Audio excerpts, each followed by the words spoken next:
Hello friends, welcome to my YouTube channel study 24/7। तो friends, आज देखेंगे हम लोग सीटेट के 5वें प्रैक्टिस सेट को, जो हमारे सीडीपी यानी बाल विकास व शिक्षा शास्त्र का है। तो इसमें देखिए, जो पहला प्रश्न है निम्नलिखित कथनों में से कौन सा वाइगोत्स्की के द्वारा प्रस्तावित विकास तथा अधिगम के बीच संबंध का सर्वश्रेष्ठ रूप में सार प्रस्तुत करता है। इसका राइट आंसर आपका बी हो जाएगा। विकास प्रक्रिया अधिगम प्रक्रिया से पीछे रह जाती है। दूसरा प्रश्न देखिए, कोलबर्ग के सिद्धांत की एक प्रमुख आलोचना क्या है? तो इसका जो राइट आंसर होगा आपका सी होगा। कोलबर्ग ने पुरुषों एवं महिलाओं की नैतिक तार्किकता में सांस्कृतिक विभिन्नताओं को महत्व नहीं दिया है। फ्रेंड्स, अगर आप पेपर देने जा रहे हैं सीटेट का, तो इस वीडियो को एक बार जरूर देखें, ये आपको बहुत ही हेल्प करने वाला है। इससे बहुत सारे क्वेश्चन आपके मैच करते हैं, तो इस प्रैक्टिस सेट को एक बार जरूर लगा के जाएं।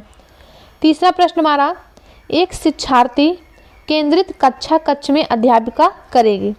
देखिए, यहाँ पे जब भी आपके छात्रों की बात की जाएगी, तो जो उनका अध्यापक या अध्यापिका होंगी वो हमेशा छात्र के फेवर में, यानी छात्र के फेवर में ही जो भी आपका आंसर होना चाहिए, यानी जो ऑप्शन है उसमें छात्र के फेवर में जहाँ भी बात हो रही है वो आपका राइट आंसर होगा। इस बात का आप लोग ध्यान देंगे। तो इसका जो राइट आंसर आपका सी हो जाएगा। इस प्रकार की पद्धतियों को नियोजित करना जिसमें शिक्षार्थी अपने स्वयं के अधिगम के लिए पहल करने में प्रोत्साहित हो। चौथा प्रश्न देखिए हमारा, गार्डनर के बहुबुद्धि के सिद्धांत के अनुसार वह कारक जो व्यक्ति के आत्मबोध हेतु सर्वाधिक योगदान देगा वह हो सकता है। तो इसका जो राइट आंसर आपका डी हो जाएगा, अंतःवैयक्तिक। पांचवा प्रश्न हमारा, वाइगोत्स्की तथा पियाजे के परिप्रेक्ष्यों में एक प्रमुख विभिन्नता है। तो इसका जो राइट आंसर होगा आपका क्या हो जाएगा, सी हो जाएगा। भाषा एवं चिंतन के बारे में उनके दृष्टिकोण, यानी जो वाइगोत्स्की हैं और पियाजे हैं, उनके अंदर जो उनके जो प्रमुख विभिन्नता है वो क्या है, भाषा एवं चिंतन के बारे में उनके दृष्टिकोण। छठा प्रश्न देखिए हमारा, छठा प्रश्न है, इस पर अत्यधिक वाद विवाद होता है कि क्या लड़कों एवं लड़कियों में योग्यताओं का विशिष्ट समूह उनके अनुवांशिक घटकों के कारण होता है। इस संदर्भ में निम्नलिखित में से आप सबसे अधिक किससे सहमत हैं? तो देखिए, इसका जो राइट आंसर होगा आपका सी होगा। सभी लड़कियों में कला विषयों के लिए अंतर्निहित प्रतिभा होती है, यह बात सही है, जबकि लड़के आक्रामक खेलों में बेहतर प्रदर्शन के लिए अनुवांशिक रूप से तैयार होते हैं। सातवां प्रश्न हमारा, एक अध्यापिका यह सुनिश्चित करना चाहती है कि उसके विद्यार्थी आंतरिक रूप से प्रेरित हों। इस संदर्भ में वह करेगी, यानी अगर आप ही अध्यापिका हैं, तो अगर आपको जो आपके छात्र हैं उनको आंतरिक रूप से प्रेरित करना हो तो आप क्या करेंगे? तो आप इस जगह जो ये अध्यापिका है उसकी जगह आप अपने आप को रखेंगे। उसके बाद आप जो भी ऑप्शन देखेंगे जो छात्रों के हित के लिए होगा वो आपका राइट आंसर होगा। तो देखिए, इसका राइट आंसर बी है। अंतिम परिणाम पर ध्यान देने के बजाय व्यक्तिगत रूप से बच्चों की अधिगम की प्रक्रियाओं पर ध्यान देना। ठीक है। आठवां प्रश्न देखिए, कक्षा परीक्षणों में अच्छा प्रदर्शन करने में एक बच्चे की असफलता हमें इस विश्वास की तरफ ले जाती है कि, इसका राइट आंसर होगा आपका बी, पाठ्यक्रम शिक्षण पद्धति तथा आकलन प्रक्रियाओं पर विचार करने की आवश्यकता।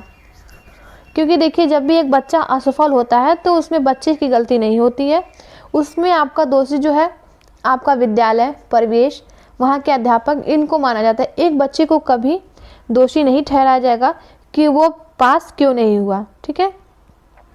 देखिए, नौवां प्रश्न हमारा, आपकी कक्षा में कुछ बच्चे हैं जो गलतियां करते हैं। इस परिस्थिति का आपके विश्लेषण के अनुसार कौन सा कथन सर्वाधिक उपयुक्त है? देखिए, पहला है बच्चों का बुद्धि स्तर निम्न है। जी नहीं, ये आपका राइट आंसर नहीं होगा। बच्चों का बुद्धि स्तर निम्न नहीं है, बच्चों की अध्ययन में रुचि नहीं है और वे अनुशासनहीनता उत्पन्न करना चाहते हैं।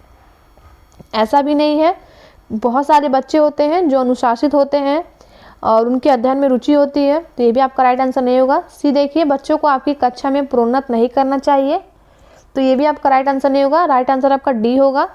बच्चों ने अभी तक संकल्पनात्मक स्पष्टता प्राप्त नहीं की है तथा आपको अपनी शिक्षण विधि पर चिंतन करने की आवश्यकता है।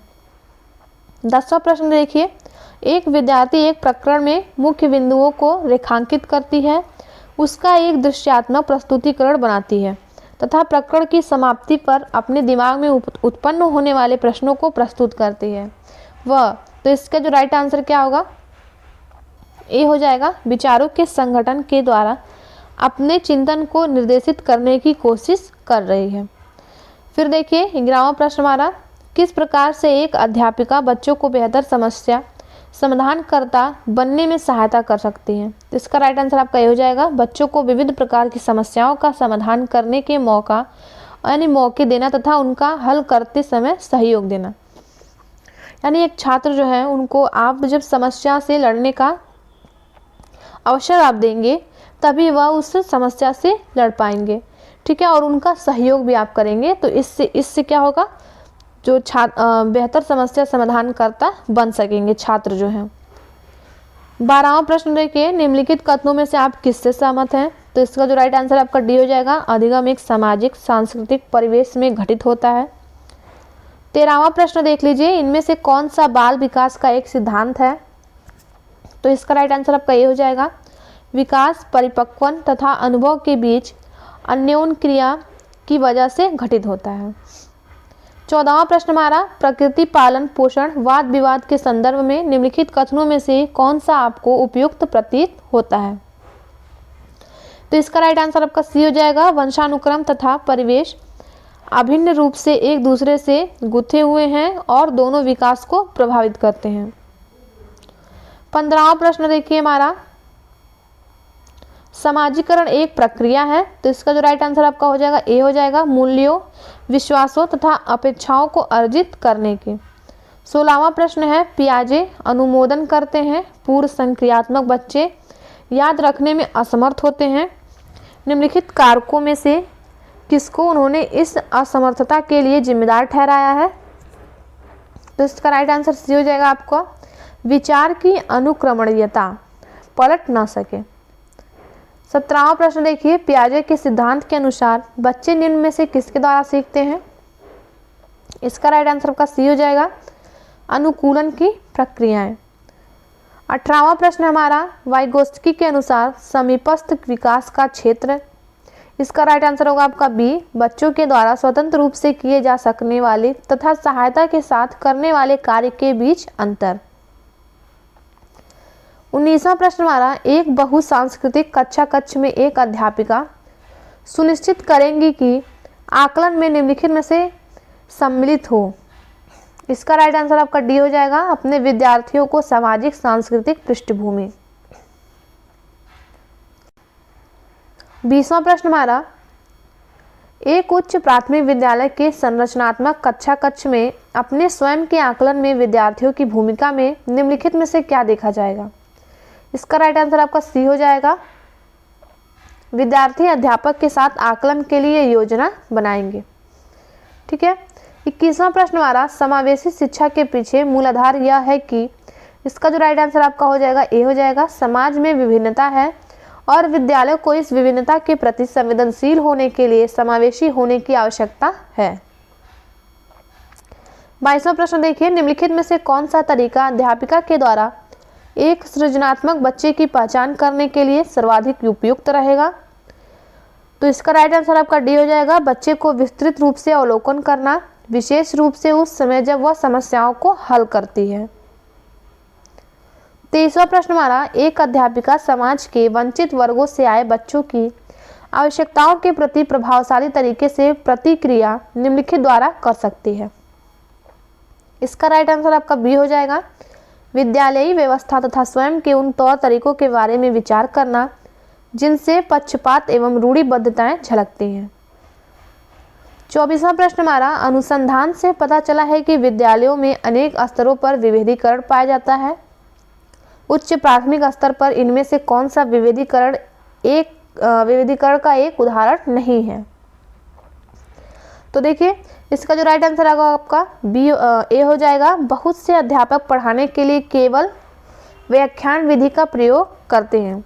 एक और बात, जब ये देखिए आप लोग, जब भी आपका प्रश्न अगर नहीं में आता है, अगर आपके प्रश्न में नहीं है और उसमें आपको ये नेगेटिव यानी केवल दिख जाए, तो जहाँ भी आपको केवल दिखे वही आपका जो है क्या होगा, राइट आंसर हो जाएगा। अगर नहीं के सेंस में, जब भी आप नहीं देखेंगे तो आपका निगेटिव का आपको निगेटिव से ही करना है, यानी नकारात्मक का नकारात्मक के साथ, ठीक है। तो जब भी आप नहीं में देखेंगे प्रश्न को तो उसका उत्तर भी आपका नकारात्मक में होगा, जिसका जहाँ भी आप केवल देखेंगे तो आपका राइट आंसर हो जाएगा, ठीक है। इस बात का आप लोग ध्यान रखिएगा। 25वां प्रश्न देखिए, इनमें से कौन सी अधिगम अशक्तता वाले बच्चे की एक विशेषता है? तो इसका जो राइट आंसर होगा आपका डी हो जाएगा। धारा प्रवाह रूप से पढ़ने तथा शब्दों पर पलट कर जाने में कठिनाई। ये समझ लीजिए एक तरफ से आपका ट्रिक है। जब भी आपका प्रश्न में नहीं का सेंस आ रहा हो, नहीं आपके प्रश्न में हो, और अगर आपको ऑप्शन में केवल दिख जाता है तो आप उसको आंसर लगा सकते हो, आपका राइट आंसर होगा, ठीक है। 26वां प्रश्न देखिए, निम्नलिखित में से कौन सा कथन सबसे बेहतर ढंग से वर्णन करता है कि कक्षा में बच्चों को प्रश्न पूछने के लिए क्यों प्रोत्साहित करना चाहिए? तो इसका राइट आंसर आपका बी हो जाएगा। प्रश्न अन्योन्य क्रिया के द्वारा अधिगम को आगे बढ़ाते हैं तथा संकल्पनात्मक स्पष्टता की दिशा में बढ़ते हैं। 27वां प्रश्न हमारा, निम्नलिखित में से कौन सी आकलन पद्धति विद्यार्थियों की सर्वोत्तम क्षमता को पोषित करेगी? इसका भी राइट आंसर आपका बी हो जाएगा। जब संकल्पनात्मक परिवर्तन तथा विद्यार्थियों की वैकल्पिक समाधानों को आकलन की विभिन्न विधियों के द्वारा आकलित किया जाता है। 28वां प्रश्न हमारा, एक बच्चे को सहारा देने की मात्रा एवं प्रकार में परिवर्तन इस बात पर निर्भर करता है। सी, बच्चे के निष्पादन का स्तर, यानी इसका राइट आंसर आपका सी हो जाएगा। 29वां प्रश्न हमारा, उच्च प्राथमिक विद्यालय की गणित अध्यापिका के रूप में आप विश्वास करते हैं कि? इसका जो राइट आंसर होगा आपका ए हो जाएगा। विद्यार्थियों की गलतियां उनके चिंतन में अंतर्दृष्टियां उपलब्ध कराती हैं। 30वां प्रश्न देखिए, इन कथनों में से आप किससे सहमत हैं? तो इसका जो राइट आंसर होगा आपका सी हो जाएगा। एक बच्चे की असफलता व्यवस्था तथा बच्चे के प्रति प्रतिक्रिया करने में इसकी असमर्थता का एक प्रतिबिंब है। जैसा कि मैंने आपको बताया ना कि अगर आपका एक बच्चा अगर आपका फेल होता है, विद्यार्थी आपका फेल होता है, तो उसमें विद्यार्थी का कोई दोष नहीं है, इसमें विद्यार्थी का दोष नहीं माना जा सकता है। उसमें जो व्यवस्था, जो विद्यालय की व्यवस्था है, विद्यालय के अध्यापक हैं, उन्हें दोषी माना जाता है कि उन्होंने कैसा पढ़ाया, कहाँ कमियाँ थी, यह सारी चीज़ें देखने को मिलती हैं। तो देखिए फ्रेंड्स, अगर वीडियो अच्छा लगे तो हमारे चैनल को लाइक करें, सब्सक्राइब करें। थैंक यू फ्रेंड्स, मिलते हैं नेक्स्ट वीडियो में।